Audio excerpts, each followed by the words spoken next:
Pernah terjadi dialog dengan orang Asy'ari dalam masalah ini. Ya, saya bawakan hadis tentang Allah di atas arsy. Waktu itu saya sedang mengkaji hadis Aina Allah, di mana Allah. Lalu si hamba jariyah ini berkata, qalat fis sama, Allah di langit. Lalu saya katakan hadis ini menunjukkan bahwa Allah bersemayam di atas arsy, ada di langit sana. Rupanya di antara hadirin ada orang Asy'ari, Pak. Dia bilang, saya tidak setuju, Ustaz. Saya punya keyakinan Allah berada di mana-mana. Loh, kata saya, lalu bagaimana dengan hadis yang saya sebutkan ini? Rasulullah bertanya kepada jariyah, di mana Allah? Lalu si jariyah mengatakan Allah di langit. Rasulullah pun tidak mengingkari. Apa kata dia? Yang namanya langit kan banyak. Ya, bisa langit-langit, ini langit-langit juga sebut. Awan juga disebut sama.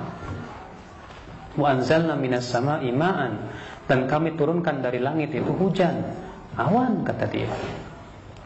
Ya. Jadi yang namanya langit itu banyak maknanya. Tidak boleh kita tentukan sendiri, kata dia. Loh, kata saya, penting untuk kita tentukan bahwa yang dimaksud dengan sama di sini langit yang ada di atas. Karena adanya ayat-ayat yang menunjukkan kepada itu. Iya. Mana ayatnya, kata dia? Saya sebutkan ayatnya. Allah berfirman, Ar-Rahmanu 'alal 'arsy istawa. Allah bersemayam di atas arsy. Allah juga berfirman, Ilaihi yas'adul kalimut thayyib dan kepada Allah lah kata-kata yang baik itu naik. Dan Anda juga yakin bahwa Al-Quran turun dari Allah, ya kan? Iya. Yang namanya turun dari bawah ke atas atau dari bawah ke dari atas ke bawah?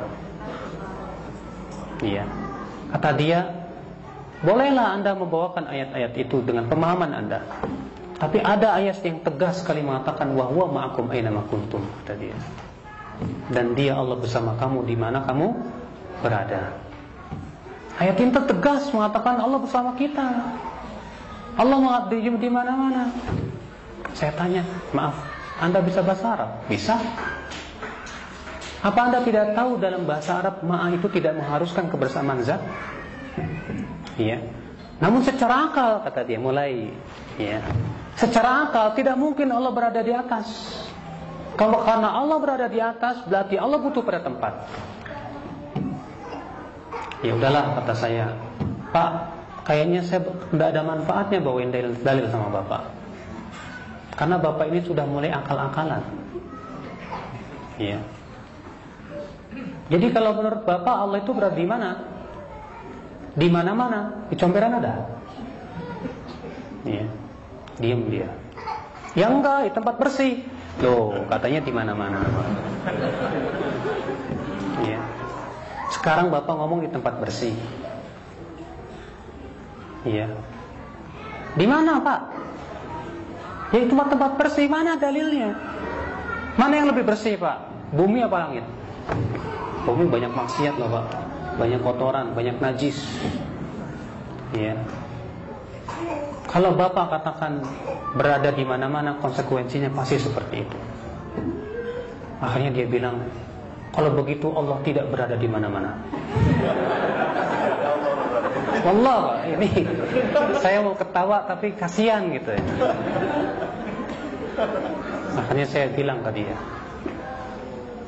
Mas, Pak, Bapak bilang Allah tidak berada di mana-mana. Yang namanya dunia alam ini tidak lepas dari dua loh, Pak. Di dalam alam dan di luar alam. Yang Bapak bilang kalau Allah berada di dalam, tidak di mana-mana, maksudnya tidak di dalam alam, saya setuju sama Bapak. Berarti Allah berada di alam, di luar alam. Kalau Bapak bilang Allah tidak di mana-mana, baik di dalam alam maupun di luar alam, berarti Bapak ateis, kata saya. Karena sama saja Bapak mengatakan Allah tidak ada. Langsung pergi dia, Pak. Iya. Susah katanya debat sama Wahabi.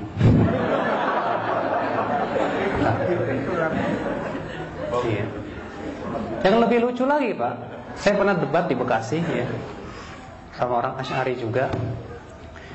Ketika dia mengatakan, saya tidak setuju Ustaz Allah berada di mana-mana. Berada di atas arsy. Saya punya keyakinan Allah berada di mana-mana. Saya tanya lagi dengan pertanyaan yang serupa. Jadi menurut Bapak Allah berada di mana-mana? Iya. Di comberan ada? Ada. Di comberan ada, Pak? Ada, kata dia. La ilaha illallah. Bapak tahu comberan tempat-tempat yang apa menjijikan? Itu kan menjijikan menurut manusia. Menurut Allah tidak menjijikan. La haula wala quwata illa billah, kata saya. Baik, Pak, saya mau tanya. Boleh enggak wudu pakai air comberan? Enggak boleh. Iya. Itu siapa yang melarang, Pak? Iya. Ya itu kan menjijikan. Kalau menurut Bapak menjijikan dan bagi Bapak mengatakan tidak boleh berwudu dengan air comberan dan Bapak mengklaim ini perintah Allah, mungkinkah Allah berada di comberan? Diam, nggak bisa jawab lagi. Ya. Itu keadaan Masya Allah banyak sekali. Terkadang akal-akal tuh memaksa-maksakan diri. Kalau kita kejar-kejar dengan akal lagi sebetulnya payah juga. Karena apa? Mau tidak mau akal pun harus mengakui bahwa Allah berada di atas. Ya, secara akal sehat. Makanya ketika ya Imam Al-Juwaini menetapkan dalam majelisnya bahwa Allah tidak di atas, tidak di bawah, tidak di kanan, tidak di kiri, tidak di mana-mana. Maka kemudian muridnya yang bernama Hamdani berkata, "Wahai guruku, mungkin secara akal pikiran katakanlah demikian. Lalu bagaimana kita bisa menolak darurat hati kita ketika kita berdoa? Tidaklah kita berdoa kepada Allah kecuali hati kita selalu menghadap ke atas." Maka ya Imam Haramain pun diam.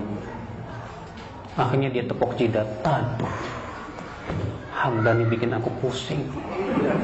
Ya. Tak berapa lama kemudian beliau pun taubat, kemudian menetapkan bahwa Allah bersama di atas arsy. Ya. Kenapa? Karena secara fitrah tidak mungkin, Pak. Fitrah manusia. Tidak mungkin ada orang berdoa ke bawah, ya Allah, ya, atau ke samping, Allah. Enggak. Pasti ya Allah, hati kita kemana? Ke atas. Fitrah itu. Dan tidak bisa ditolak oleh siapapun juga. Karena itu sudah fitrah manusia. Ya. Ikhwata Islam, azani Allah wa iyyakum. Jadi ya, justru sebetulnya keyakinan Ahlussunnah wal Jamaah itu yang lebih sesuai dengan akal yang sehat.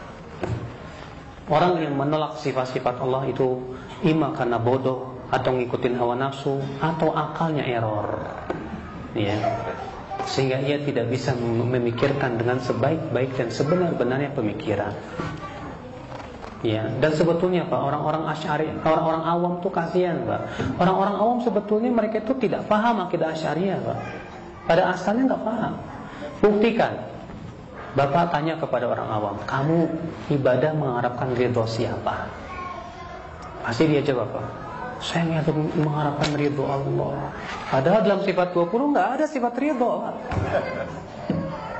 Sebetulnya orang awam tuh apa? Ya, mengakui akan sifat-sifat Allah secara fitrahnya. Ketika kita katakan kepada dia, kamu nggak takut kalau Allah murka sama kamu? Ya takutlah Ustaz, masa saya nggak mau dimurkai oleh Allah. Berarti dia secara fitrahnya mengakui Allah punya sifat murka. Fitrah, Pak, fitrah. Ya. Tapi karena akal lagi, yang mereka anggap itu sebagai sebuah ya qat'iyat, sesuatu yang pasti kebenaran, yang padahal itu sebutannya hanya dzunun, ya dugaan-dugaan akal yang sangat lemah sekali. Bahkan kaum Asy'ariyah sendiri tak terasa terkadang mereka telah jatuh dalam perkara yang bertabrakan dengan keyakinan mereka sendiri. Buktinya mereka merayakan yang disebut dengan apa? Isra Mi'raj. Buktinya mereka merayakan yang disebut dengan nuzulul Quran. Kalau antum tanya, Mas, kamu merayakan Isra Mi'raj itu artinya apa? Ya, yaitu Rasulullah diangkat ke langit. Ketemu siapa? Ketemu Allah. Di mana? Langit ke-7. Nah, kan seharusnya kamu meyakini dong kalau Allah berada di langit ke-7. Kalau ada di mana-mana, ngapain Rasulullah harus ketemu Allah ke sono? Ke Cipenjo aja sono. Ya.